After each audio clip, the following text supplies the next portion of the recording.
Okay, good afternoon everyone. आज हामी नयाँ टपिक्स युनिट 10 को भेक्टर सुरु गर्छौं र भेक्टर सुरु गर्नुभन्दा अगाडि योभन्दा पहिला पढेका केही कन्सेप्टहरु को बारेमा कुरा गर्छु। भेक्टर्स हामीले पहिला पढेका छौं है। पहिला पढेको भेक्टरमा के छ त थोरै रिभ्यु गरौँ।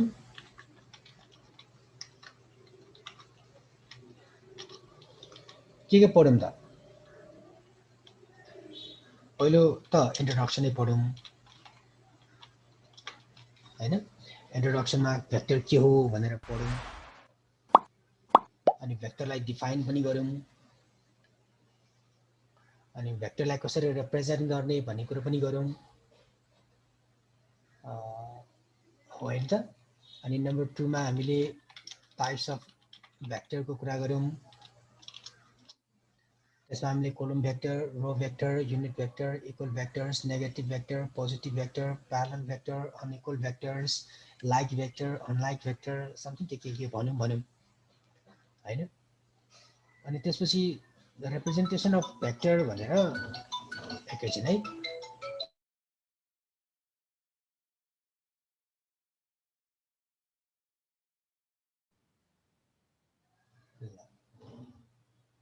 अनि त्यसपछि रिप्रेजेन्टेसन गर्ने कुराहरू पनि गरौँ। जस्तै त्यो भनेको के भन्दाखेरि भेक्टर आई र जे को फर्ममा प्रेजेन्ट गर्ने कुरो पनि गरौँ। अनि यहाँ चाहिँ अब म के गर्छु, अपरेसन अफ भेक्टर भनेर हामीले भेक्टर्सहरू एड गरौँ, सबट्र्याक्ट गरौँ, मल्टिप्लाई गरौँ कुनै नम्बरले डिभाइड पनि गरौँ हैन। हामीले यति कुरा हामीले पहिला पढेका कुराहरू है। अब हामी के पढ्छौं त? अब हामी सुरुमा के पढ्छौं भन्दा स्केलर प्रोडक्ट भन्छ, स्केलरलाई अर डट प्रोडक्ट पनि भन्छ।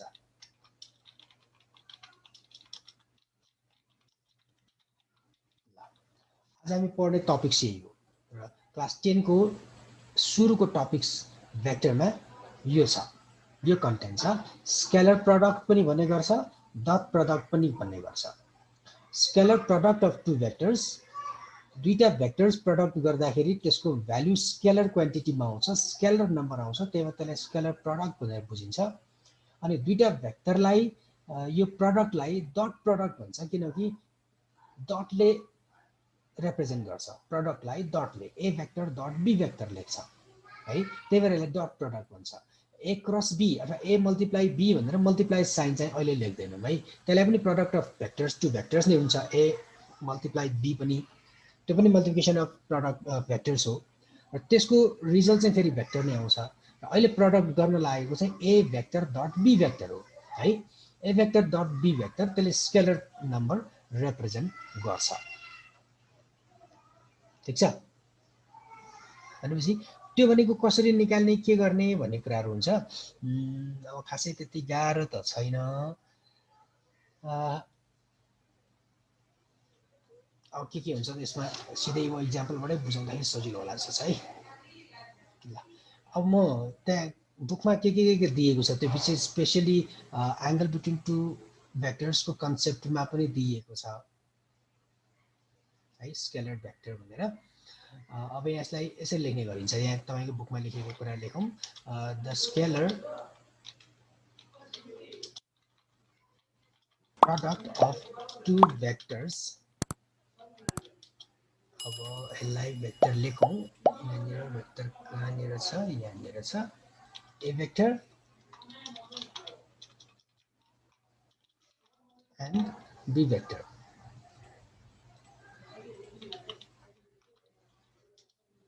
is defined as the product of the magnitude of two vectors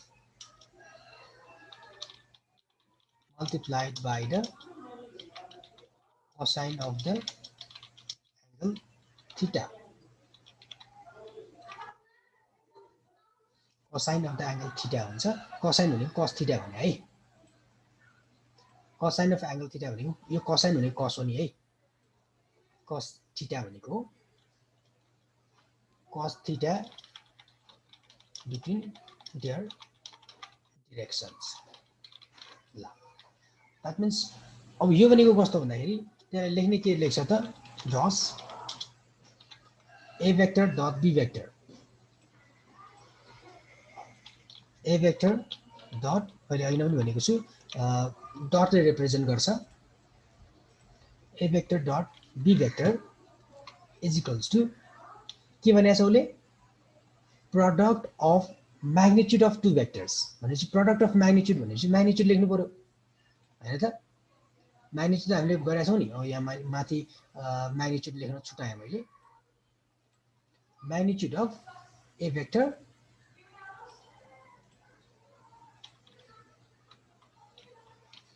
and magnitude of b vector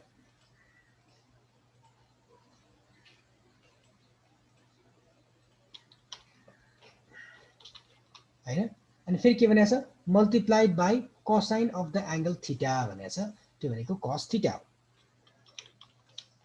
cos theta theta भनेको के अरे एंगल बिट्विन देम भने हो त्यो है मैले के भनेको छ थीटा बिट्विन देयर डिरेक्सन्स तिनीहरुको डिरेक्सन बीचको एंगललाई थीटा भनिन्छ भने कोसाइन अफ एंगल भनेर त्यसको प्रोडक्ट भयो भने a क्रस b आउँछ भनेर यसरी भनेको छ ठीक छ क्लियर छ अब यसको सर्ट फर्ममा लेखिदिन्छु अब हामीले चाहिने फर्मुला त यही हो है यही फर्मुलाबाट एंगल बिट्विन टु भेक्टर्स भनेर cos थीटा को फर्मुला निकाल्छौं हामी cos theta is equals to गर्दा के आउँछ यो दुईटा म्याग्निट्युड अगाडि गएर डिवाइड हुन जान्छ सो फ्र्याक्सन फर्ममा आउँछ अगाडि चाहिँ यो दुईटा प्रोडक्ट हुन्छ पछाडी चाहिँ यो दुईटा तल चाहिँ डिवाइड हुन जान्छ हो ल यो पनि के हो फर्मुला हो एंगल बिट्विन टु भेक्टर्स भनेर सोध्यो भने हामी यो फर्मुला युज गर्दिन्छौं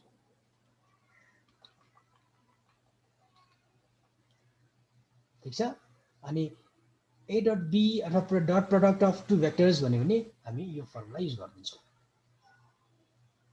ठीक छ अब यहाँ यो यही फर्मुलालाई आधार मानेर पेज नम्बर 217 मा एक्चुअली हेर तल नोटमा लेखिएको छ त्यो एक्चुअली ध्यान दिएर हेर है स्पेशली यो चाहिँ हाम्रो म्याथमेटिकल सल्युसन गर्ने बेलामा यदि ए भेक्टर भनेको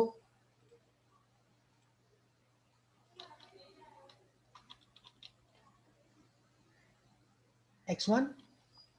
I vector x1 I vector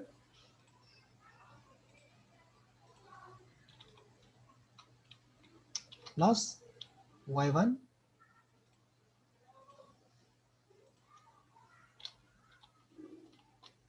j vector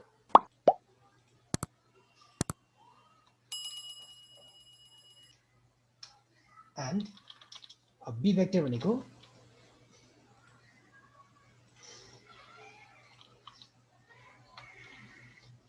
अब यसलाई मैले कपी गरेर x2 र y2 मात्र लेख्छु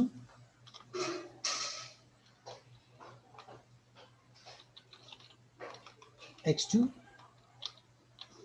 y2 सरी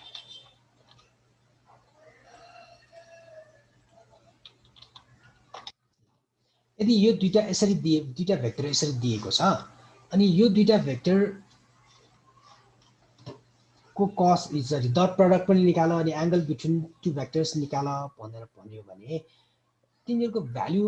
सब्स्टिट्युट गरे हो के त्यो म्याग्निट्युडको र यो म्याग्निट्युड अनि cos को भ्यालु राखेर यहाँ सल्युसन गरेको छ हैन त्यो सल्युसन आफै हेर र सिधै के गरेको छ भन्दा a vector dot b vector भनेको सिम्पली के गरे पुग्छ भनेको छ भन्दा x1 x2 dot plus y1 y2 गरे पुग्छ अरे x1 x2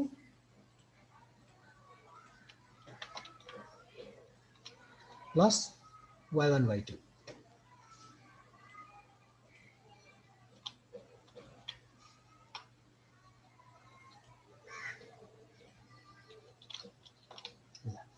यति गरे पुग्छ भनेर यो फर्मुला पनि डेराइभ गरिएको छ यो फर्मुला पनि याद गर्नुपर्छ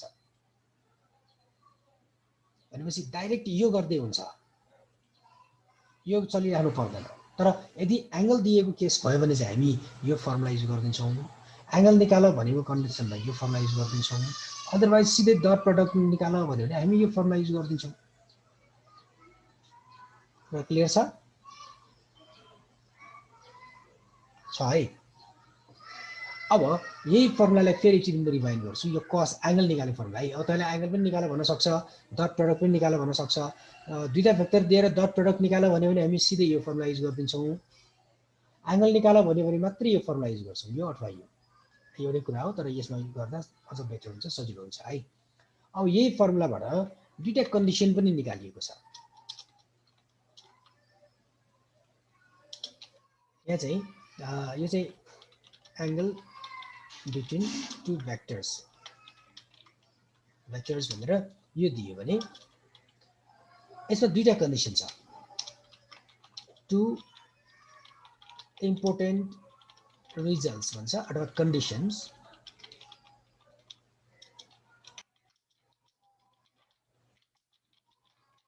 प्रोडक्ट अफ भेक्टर्स दुईटा के त भन्दा एउटा प्यारलल हुने कन्डिसन एउटा परपेन्डिकुलर हुने कन्डिसन है when vectors are parallel vectors parallel भनेको मतलब के एंगल जुन उनीहरुको बीचमा बन्छ थीटा भनेको कति डिग्री भन्यायो 0 डिग्री भन्यायो हैन अथवा 180 डिग्री भन्यायो हैन त हो त्यस्तो बेलामा देन यो जुन फर्मुला छ यसमा के हुन्छ त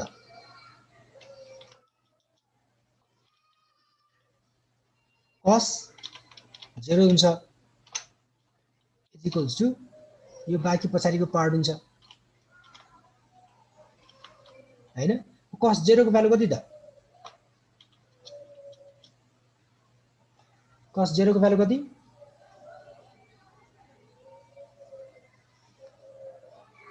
cos 0 को भ्यालु कति खोइ सुनिरहेको हो हेलो सुनिरहेको हो म सोधिरहेको छु अनि म सोधिरहेको छु cos 0 को भ्यालु कति भनेर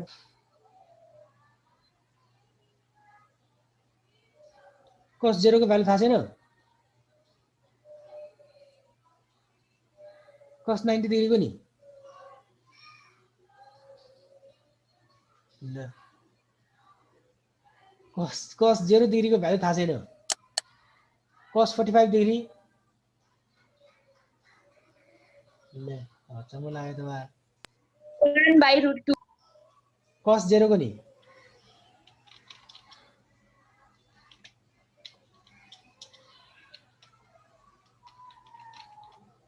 है त्यसो तालले नि हुन्छ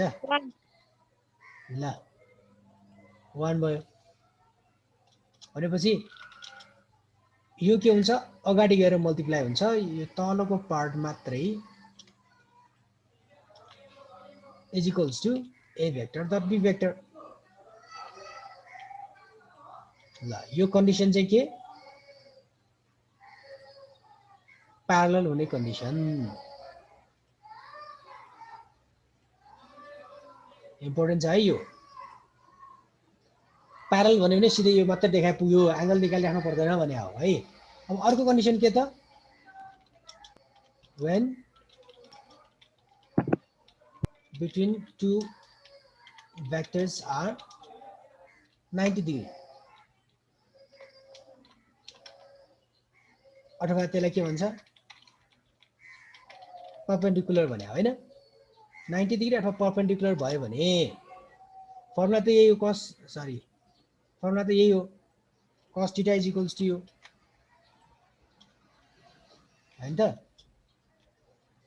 अब यहाँ के लेख्छौं cos 90 डिग्री लेख्छौं cos 90 degree is equals to पछाडीको पार्ट यही भयो cos 90 को भ्यालु कति त 0 0. अहिले 0 त आयो त, अघि न त आएन त। यो भयो भनेपछि अब के आउँछ, यो म्याग्निट्युड अगाडि गएर मल्टिप्लाई हुन्छ हैन, 0 आउँछ भनेपछि 80 को भ्यालु कति हुन्छ, 80 इज 0 आउँछ। हो ल, जब दुईटा प्रडक्टको रिजल्ट के आउँछ, 0 आउँछ, तब तिनीहरू के हुन्छ, एक आपसमा परपेन्डिकुलर हुन्छन्। ल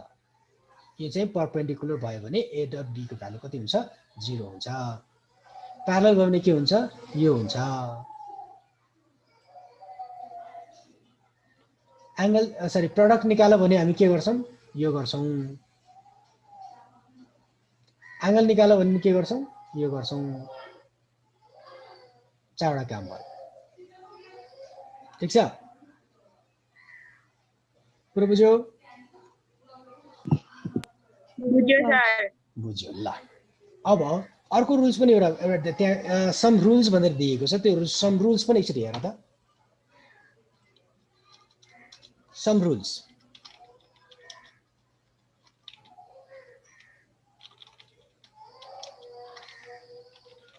रिजल्ट्स ए नम्बरमा के दिएको छ, if A magnitude is equals to 0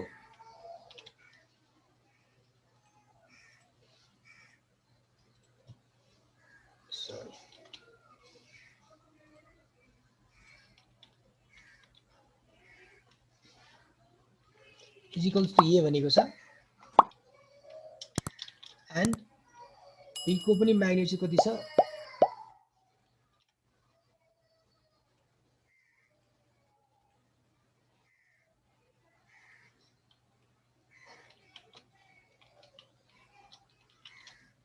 ल यो छ अरे। अब त्यसपछि के हुन्छ त,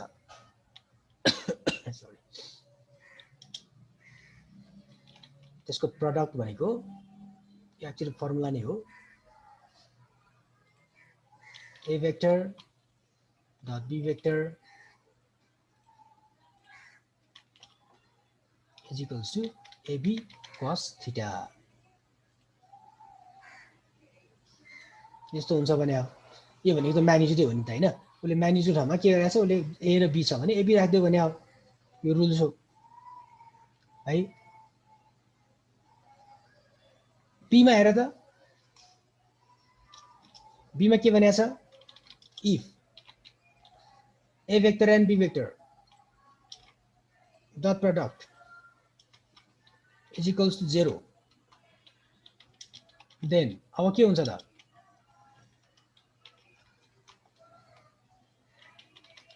पहिलो नम्बर उसले भनेको छ either A magnitude is equals to 0 हुन्छ हैन, 0 हुन्छ है। त्यस्तो भने नहुन नि सक्छ है, म्याग्निट्युड 0 हुन्छ भने प्रोडक्ट 0 आउने बित्तिकै म्याग्निट्युड 0 हुनुपर्छ छ, आइदर अर भने त्यो हैन। अनि अर्कोमा के भनेको छ,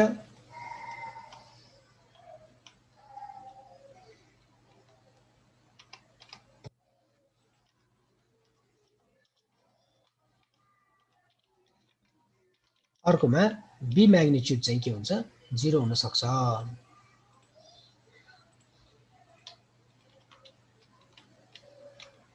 जीरो हैन, अथवा और अब मैले अहिले पनि भनेको छु, यो A dot B is equal to 0 आउने बित्तिकै के हुन्छ अरे, परपेन्डिकुलर हुने कन्डिसन भनेको छु नि त हैन। त्यहाँ लेख्दियो A vector is perpendicular to B, A vector is perpendicular to B, यो परपेन्डिकुलर साइन छ।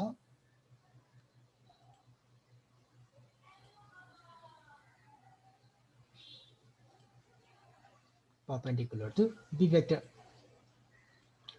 ल यो भयो। त्यसै सीमा छ थीटा इज इक्वल्स टु 0 भनेको छ, the value of A vector dot B vector is equals to AB is maximum, maximum value त्यो हुन्छ। If theta is equals to 180 degree the value of A vector dot B vector is equals to minus AB is minimum value. A vector dot B vector भनेको B vector dot A भेक्टरसँग equal हुन्छ। a vector dot k times b vector is equals to k times a vector dot b vector अथवा k times a vector dot b vector हुन्छ कन्स्ट्यान्टले जहाँ multiply गरे पनि हुन्छ भनेको छ र लास्टमा मात्रै कति म जी नम्बर एउटा फेरि फोकस गरेर लेखेँ मैले त्यहाँ के भनेको छ भन्दा a vector dot a vector same vector two times multiply गर्यो भने त्यसलाई चाहिँ के लेख्न मिल्छ ए भेक्टरको स्क्वायर डाइरेक्ट ए भेक्टरको स्क्वायर गर्न मिल्छ ए भेक्टरको स्क्वायर गर्न मिल्छ अथवा यो भनेको के हुन्छ सिधै ए स्क्वायर मात्र लेखे नि पुग्छ भेक्टर लेखिराख्नु आवश्यक छैन ठीक छ अथवा यो भनेको पनि अर्को एउटा के पनि हुन्छ भन्दाखेरि त्यहाँ बुकमा दिएको छैन तर म्याग्निट्युडको स्क्वायरसँग पनि के हुन्छ इक्वल हुन्छ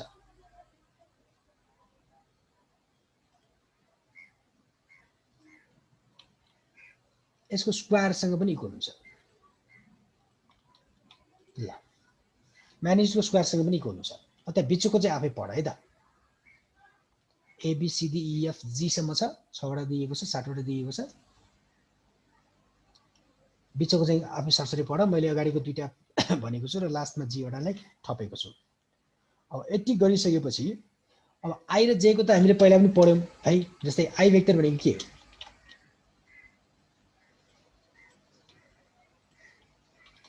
आई भेक्टर भनेको तपाईले भेक्टरको रूपमा लेख्नु भयो भने यस्तो हुन्छ कोलम वाइज लेख्नु भयो भने 1 0 अनि x र सरी आई एक्स एक्सिस को युनिट भेक्टर भन्छ के along x axis unit vector along x axis भन्छ 1 0 हैन अनि जे भयो भने 0 1 जे भयो भने 0 1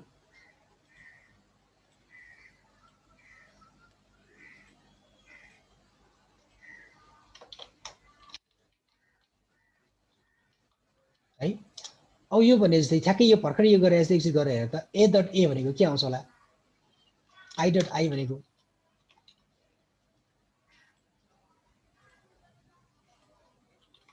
i vector dot i vector is equals to यो फर्मुला राखौँ नि त यो फर्मुला हैन x1 x2 y1 y2 x1 भनेको कति छ 1 छ इन्टु x2 पनि 1 छ प्लस y1 0 छ इन्टु y2 पनि के छ 0 छ हैन कति आउँछ आन्सर 1 आउँछ so same as j vector dot j vector पनि के हुन्छ त्यही हो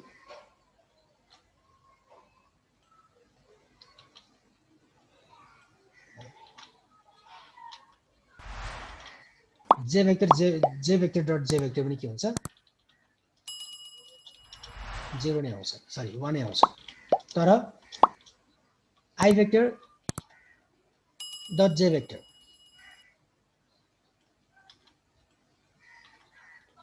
i vector dot j vector भयो भने त्यसको रिजल्ट चाहिँ के आउँछ त ताकि यो मल्टिप्लाई गर्नु पर्यो हैन x1 x2 1 into 0 plus 0 into 1 त्यसको रिजल्ट कति आउँछ 0 आउँछ i इन्टु j किन पनि i इन्टु j 0 आयो किनकि i र j भनेको फेरि परपेन्डिकुलर हुन्छ i ले के भन्छ x एक्सिस भन्छ j ले के भन्छ y एक्सिस भन्छ x एक्सिस र y एक्सिस भनेको त परपेन्डिकुलर हुन्छ नि परपेन्डिकुलर हो भने 0 आउँछ हामीले भर्खर यहाँ पनि त्यही कुरा गरे हौ यो परपेन्डिकुलर हुने कन्डिसन भनेका छौं हैन त्यही भएर कहिलेकाहीँ त्यतिकै सोध्यो भने i स्क्वायर भनेको कति हुन्छ 1 i इन्टु i हो त्यो 1 हो j स्क्वायर भनेको j इन्टु j हो त्यो भनेको 1 हो तर ij अथवा ji भनेको 0 हुन्छ यो पनि बुझ्नु पर्यो अब यति बुझिसकेपछि एंगल निकाल्ने फर्मुला अब हामीले मैले अगाडिको यही क्वेशन युज गर भनेको छु हैन यही फर्मुला अब यो फर्मुलामा फेरि यसरी पनि लेख्न सकिन्छ है यसलाई कपी गरे मैले र यतापट्टि लेखेँ